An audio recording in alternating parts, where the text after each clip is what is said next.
तो वेलकम दोस्तों, हमारे YouTube channel study with engineers में आपका बहुत बहुत स्वागत है।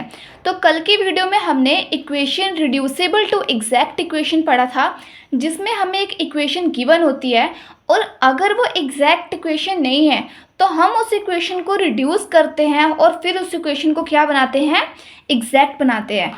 तो कल हमने सिर्फ एक रूल 1 था वही डिस्कस किया था और आज की वीडियो में हम उस रूल 1 पे बेस्ड एक क्वेश्चन सॉल्व करेंगे और आगे जो आने वाली वीडियो है उसमें अपना रूल 2 डिस्कस करेंगे। तो लेट्स गेट स्टार्टेड।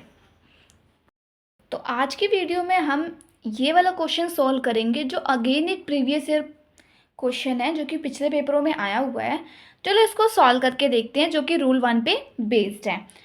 पहला स्टेप क्या होता है हमारा पहला स्टेप यही होता है कि हमने m D x plus n d y is equals to 0 को चेक करना होता है। ठीक है, अब यहाँ से कंपेयर करके देखो इस इक्वेशन से, तो हमारी m की वैल्यू क्या हो सकती है।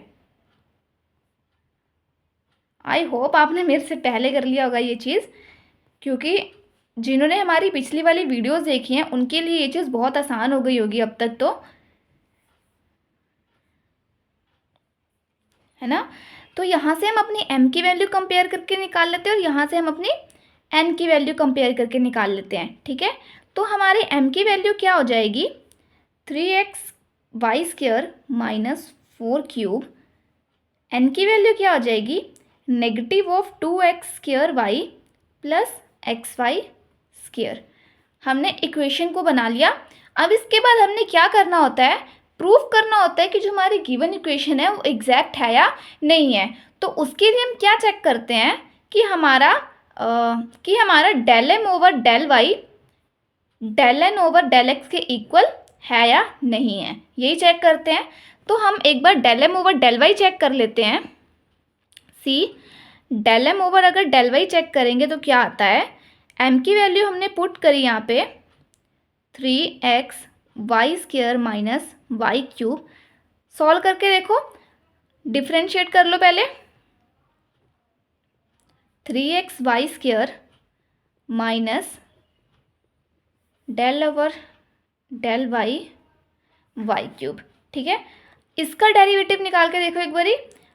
Derivative with respect to y करना है, जो x की टर्म होगी और जो कांस्टेंट टर्म होगी वो डेरिवेटिव से बाहर आ जाएगी। डेरिवेटिव से बाहर आ गई और डेरिवेटिव किसका करना है, y² का। सेम चीज़ यहाँ पे होगी, derivative with respect to y करना है, तो इसमें कुछ कांस्टेंट है ही नहीं जो हम बाहर निकालेंगे, विद रिस्पेक्ट टू y करना है इसीलिए।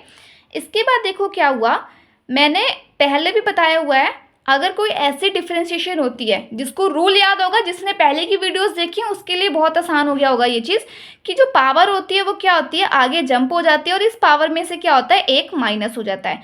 सेम चीज़ यहाँ पर होती है, जो पावर होती है वो आगे आ जाती है और उस पावर में से एक क्या हो जाता है, माइनस हो जाता है। तो हमारे पास बचेगा क्या लास्ट में, देखो 3y²। तो इसको और सिंप्लीफाई कर ले, अगर हम 16 नहीं होगा 6 होगा, माई मिस्टेक, 3y²।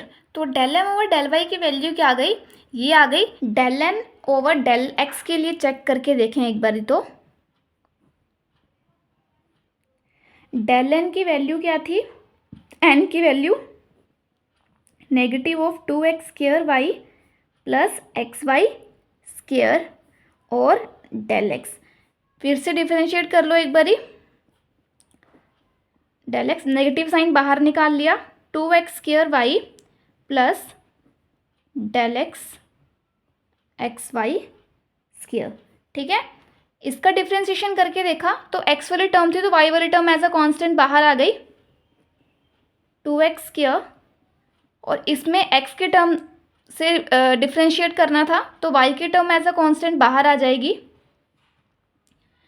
यहाँ से देखो हमें हमारा क्या आया, सेम ये 2 भी बाहर निकालो, ये भी एज अ कांस्टेंट है। तो x² का क्या हुआ, जो पावर थी वो आगे जंप हो गई और पावर में से एक क्या हो गया, माइनस हो गया। सेम चीज़ अगर हम डेरिवेटिव करेंगे x का विद रिस्पेक्ट टू x, तो हमारा क्या आता है, हमारा 1 होता है। ये भी इजी था, तो इसको सिंप्लीफाई कर लो, 2 2 ज़ा 4, नेगेटिव का x, इसमें से y भी आया, और y की पावर 1, ठीक है। और यहाँ से बचा हमारा y², ठीक है। अब हमने ये चीज़ क्या देखा इसमें कि जो हमारी del m over del y था और जो हमारा del n over del x आया है वो क्या है, वो इक्वल तो है नहीं, ठीक है। तब हमारा यहाँ पर क्या होगा, हमारा रूल अप्लाई होगा। तो पहला रूल क्या बोलता है कि अगर कोई इक्वेशन एग्जैक्ट नहीं है तो हम एक बार चेक करके देखते हैं कि क्या वो होमोजीनियस इक्वेशन है। तो हम एक बार चेक कर लेते हैं कि क्या वो होमोजीनियस है। तो ये इक्वेशन चेक करो, क्या ये होमोजीनियस है। होमोजीनियस के लिए क्या चेक करेंगे कि जो हमारी एक्स वाई की डिग्री है क्या वो सेम है। यहाँ पे एक्स की पावर कितनी आएगी, यहाँ पे एक्स की पावर आएगी, यहाँ पे एक्स की पावर आएगी 1, तो कंबाइन कर लो, यहाँ पे पावर हो जाएगी 3। यहाँ पे y इंडिविजुअल है, y की पावर कितनी है 3। यहाँ से चेक करो, x की पावर 2 और y की पावर 1 है, कंबाइन कर लिया 3 हो गई, इसकी भी डिग्री, इसकी पावर 1, 2 कंबाइन कर लिया, क्या होगी 3। तो हमने क्या देखा कि जितनी भी एक्स वाई के जो हैं वो क्या है, उनकी डिग्री क्या है, सेम है। तो हमारी इक्वेशन क्या हो गई, होमोजीनियस हो गई। जैसे ही हमें पता लगा कि जो हमारी गिवन इक्वेशन है वो होमोजीनियस है तो हमने क्या किया, इंटीग्रेटिंग फैक्टर चेक किया।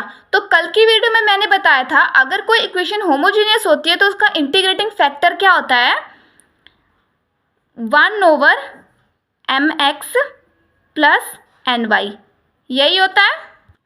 अब इसमें क्या करेंगे, अपनी वैल्यू पुट करेंगे m की और n की वैल्यू पुट करेंगे और इंटीग्रेटिंग फैक्टर को निकालेंगे। मैंने यहाँ पर वैल्यू पुट की और आंसर निकाला। देखो m की वैल्यू क्या थी, ये आई थी। n की वैल्यू क्या निकाली थी हमने, ये निकाली थी। x और y साथ में मल्टीप्लिकेशन में है।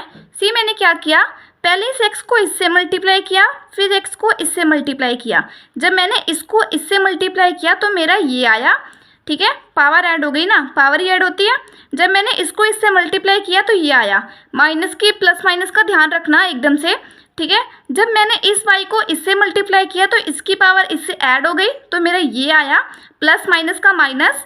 जब मैंने इसको इससे मल्टीप्लाई किया तब मेरा क्या आया, इसकी पावर 1, इसकी 2, तो 1, जिसकी पावर बेस सेम होता है तो पावर क्या हो जाती है, ऐड हो जाती है। ये तो बेसिक मल्टीप्लिकेशन है, ये तो आनी चाहिए, ठीक है, एक्स वाई क्यूब।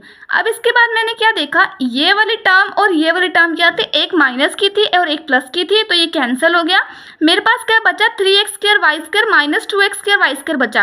अब 3x² y² में से अगर आप 2x² y² निकाल दोगे तो हमारे पास क्या बचेगा, एक x² y² बचेगा। हम ऐसा भी कर सकते हैं कि x² y² को कॉमन ले लोगे तो यहाँ से 3 बचेगा, यहाँ से 2 बचेगा, तो 3 में से 2 गया 1, तो टोटल क्या बचेगा, x² y²। तो इस तरीके से हमारा इंटीग्रेटिंग फैक्टर क्या आ गया, 1 ओवर x² y²। अब हमने क्या करना होता है, इंटीग्रेटिंग फैक्टर निकालने के बाद जो हमारा इंटीग्रेटिंग फैक्टर होता है उसको हम अपने जो मेन इक्वेशन होती है, जो हमें गिवन होती है, हम उससे क्या करते हैं, मल्टीप्लाई करते हैं, है ना। इंटीग्रेटिंग फैक्टर को इससे मल्टीप्लाई करने के बाद हमारा क्या आता है, तो देखो यहाँ पे मैंने क्या किया, जो इंटीग्रेटिंग फैक्टर था मेरा उसको मैंने अपनी इक्वेशन से मल्टीप्लाई किया, ठीक है। अब मल्टीप्लिकेशन कैसे हुई, देखो पहले मैंने इसको इससे मल्टीप्लाई किया, फिर इसको इससे मल्टीप्लाई किया। ये देखो सेकेंड स्टेप में जब मैंने इसको इससे मल्टीप्लाई किया, डिफ्रेंशिएट कर लिया, इसको इससे मल्टीप्लाई करके और इसको इससे मल्टीप्लाई करके, ठीक है। नीचे आओ, इधर देखो, अब क्या होगी, इसको अगेन इससे मल्टीप्लाई करेंगे और इसको इससे मल्टीप्लाई करेंगे, फिर इसको इससे मल्टीप्लाई करेंगे, इसको इससे मल्टीप्लाई करेंगे। इतनी चीज़ समझ आ गई, यही चीज़ की है मैंने। अब यहाँ पे कैंसिल कैसे हुआ, देखो इस x से ये x कैंसिल, यहाँ पे एक x बचा और इस y² से ये y² कैंसिल, बचा क्या 3/x। यहाँ पे देखो इस y³ से एक y² कैंसिल, तो ऊपर एक y बचा एक्स्ट्रा और नीचे क्या बचा x², क्योंकि यहाँ पे x की कोई टर्म नहीं थी, ये मल्टीप्लिकेशन है, ठीक है। तो यहाँ पे बचा y/x²। एक बार खुद सॉल्व करके देखो ना तो बहुत ईजी हो जाएगा आप लोगों के लिए। इस x² से ये x² कैंसिल, एक y से कैंसिल, तो यहाँ क्या बचा, एक और y बचा ना, तो यहाँ पे y बचा।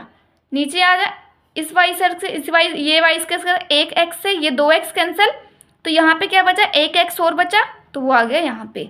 सिंप्लीफाई करके देखो, अपने आप समझ आ जाएगा कि ये चीज़ें कैसे काम कर रही हैं। यहाँ पे आ जाओ, तो हमारा फाइनल इक्वेशन क्या आया, ये आया, ये हमारा फाइनल इक्वेशन आई। अब हमारी इक्वेशन भी आ गई। इक्वेशन आने के बाद हम क्या करते हैं, इसको अगेन एक बार चेक करके देख लेते हैं कि क्या जो हमने इक्वेशन बनाई है इंटीग्रेटिव फैक्टर को मल्टीप्लाई करने के बाद क्या वो इक्वेशन एग्जैक्ट है या नहीं। और एग्जैक्ट चेक करने के लिए फिर हम अगेन वही चीज़ करेंगे जो हम करते आए हैं, del M over del Y को del N over del Y X के इक्वल चेक करेंगे। तो एक बार हम करके देख लेते हैं, फिर मैं आपको समझाती हूँ। मैंने इस इक्वेशन को क्या किया, m D x plus m d y is equal to 0 से कंपेयर करके देखा। तो मेरे m की वैल्यू क्या आई, ये आई, और n की वैल्यू क्या आई, ये आई। सेम चीज़ क्या लिख लिया, m और n की वैल्यू आ गई तो हम एग्जैक्ट चेक करेंगे। एग्जैक्ट चेक करेंगे के लिए del m over del y की वैल्यू निकालेंगे और del n over del x की वैल्यू निकालेंगे। Del m over del y की वैल्यू चेक कर लेते हैं एक बारी। तो मैंने क्या किया, पहले इसको डिफ्रेंशिएट कर लिया। अब इस मौके पर क्या करेंगे, थोड़ा फास्ट चलेंगे क्योंकि ये बहुत ही बेसिक चीज़ हो चुकी है अब हमारे लिए, क्योंकि हम पिछली इतनी वीडियो से हम यही करते आए हैं कि del M over del Y check करेंगे, del N over del X check करेंगे। तो थोड़ा सा फास्ट चलेंगे।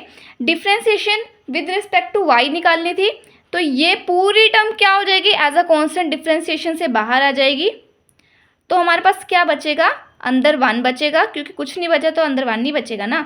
तो differentiation with respect to y करनी थी, तो ये एक्स स्क्वायर क्या हो जाएगी, डिफ्रेंशिएशन से बाहर आ जाएगी। ऑब्वियसली ये डिवीजन में है तो 1 ओवर एक्स स्क्वायर डिवीजन में ही बाहर आएगी, अंदर बचा वाई।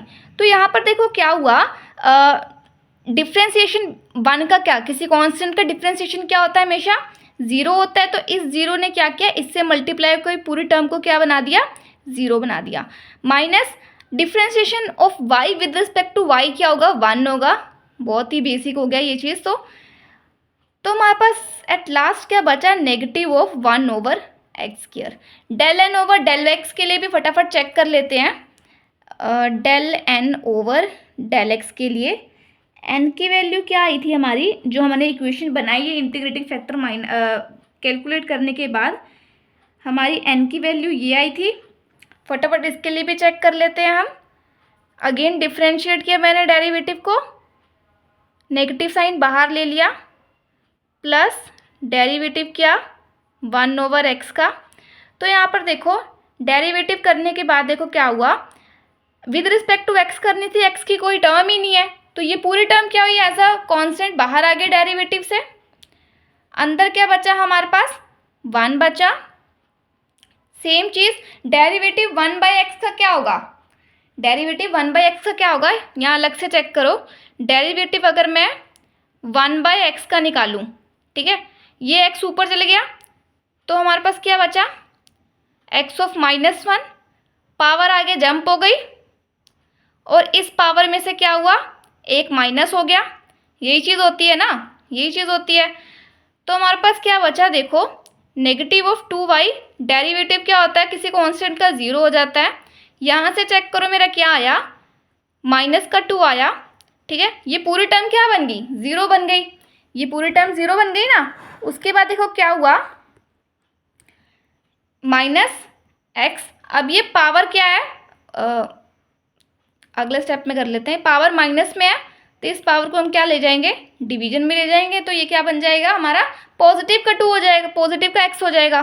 सी, जो हमारी del M over del x del y की वैल्यू थी और हमारी जो del N over del x की वैल्यू आई है वो क्या आई है, सेम आई है। इससे क्या पता लगा चला हमें कि जो हमारी इक्वेशन बन गई वो क्या बन गई, एग्जैक्ट बन गई, जो हमारी इंटीग्रेटिंग फैक्टर को मल्टीप्लाई करके आई है। अब हमारी इक्वेशन भी एग्जैक्ट हो चुकी है। अब हम क्या करेंगे, लास्ट अपना सोल्यूशन फाइंड करेंगे। तो सोल्यूशन फाइंड करने के लिए फॉर्मूला क्या बताया था, integration of M D X Y constant plus integration of terms of N not containing X is equals to सी।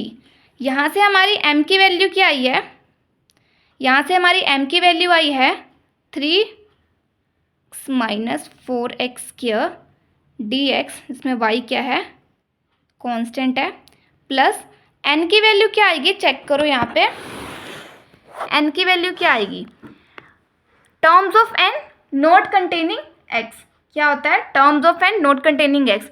ये टर्म दो टर्म में एडिशन में ये टर्म क्या कर रही है, एक्स कंटेन कर रही है, नॉट इंडिपेंडेंट ऑफ एक्स, और इस टर्म में क्या है, कोई भी एक्स नहीं है। तो terms of and not containing x की वैल्यू क्या आ जाएगी, ये वाली टर्म आ जाएगी हमारी। समझ आया? तो यहाँ पे सॉल्व करो फटाफट। Negative of 2y dy is equals to C. अब यहाँ से हमने अपने इंटीग्रेशन को सॉल्व करना है, तो इस इंटीग्रेशन को क्या करते हैं, थोड़ा डिफ्रेंशिएट कर लेते हैं। ठीक है, थोड़ा अलग कर लेते हैं, हमारे लिए इजी हो जाएगा सॉल्व करना।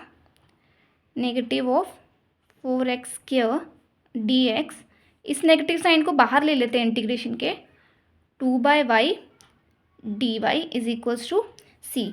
अब इसके बाद देखो क्या हुआ, y कांस्टेंट था, डिफरेंशिएट किया, y कांस्टेंट था यहाँ पे भी। सी, यहाँ पर y की टर्म ही नहीं है कोई, तो कोई चीज़ बाहर गई नहीं, बट ये 3 क्या है, कांस्टेंट है। 3 को डिफरेंशिएशन से बाहर ले आओ, बचेगा क्या, 1/x dx। सेम चीज़ यहाँ की y कांस्टेंट है, y को डिफरेंशिएशन से बाहर ले आए, अंदर क्या बचा, x² dx।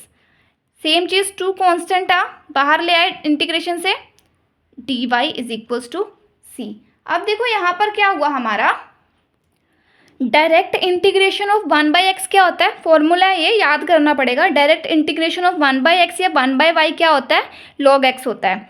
तो 1/x का इंटीग्रेशन क्या होगा, log x होगा, प्लस कि माइनस, माइनस। अब यहाँ पे देखो क्या हुआ, ये y यहाँ पे हमने क्या किया, इंटीग्रेशन इस टर्म को क्या ले गए, ऊपर ले गए, dx minus again direct integration होता है, log y is equals to C. अब यहाँ पर क्या हुआ, चेक करो, integration of x raise to पर n का क्या होता है, x n+1 over n+1। Same चीज़ हमने यहाँ पर करनी है, जहाँ पर n है वहाँ पर क्या पुट करो, -2 +1 ओवर -2 +1, और ये एज इट इज़ सेम उतर जाएगा यहाँ पे, इज इक्वल्स टू सी। इसको फिर सॉल्व करो, थोड़ा डिफ्रेंशिएट कर लो, तो क्या आएगा हमारा, -1 over -1 -2 log y is equals to C. इसको थोड़ा सही करके लिखोगे तो हमारे पास क्या आएगा, इस माइनस माइनस से क्या हो गया, ये प्लस का हो गया, माइनस माइनस का प्लस, और x क्या था यहाँ पे, नेगेटिव का था। तो अगर हम इसको नीचे ले जाएंगे तो क्या हो जाएगा, ये पॉजिटिव का हो जाएगा, 2 log y। तो ये हमारा क्या है, सोल्यूशन है लास्ट का, जो हमारी आज की गिवन इक्वेशन थी, ये क्या आ गया, उसका सोल्यूशन आ गया। आज के लिए इतना ही, थैंक यू।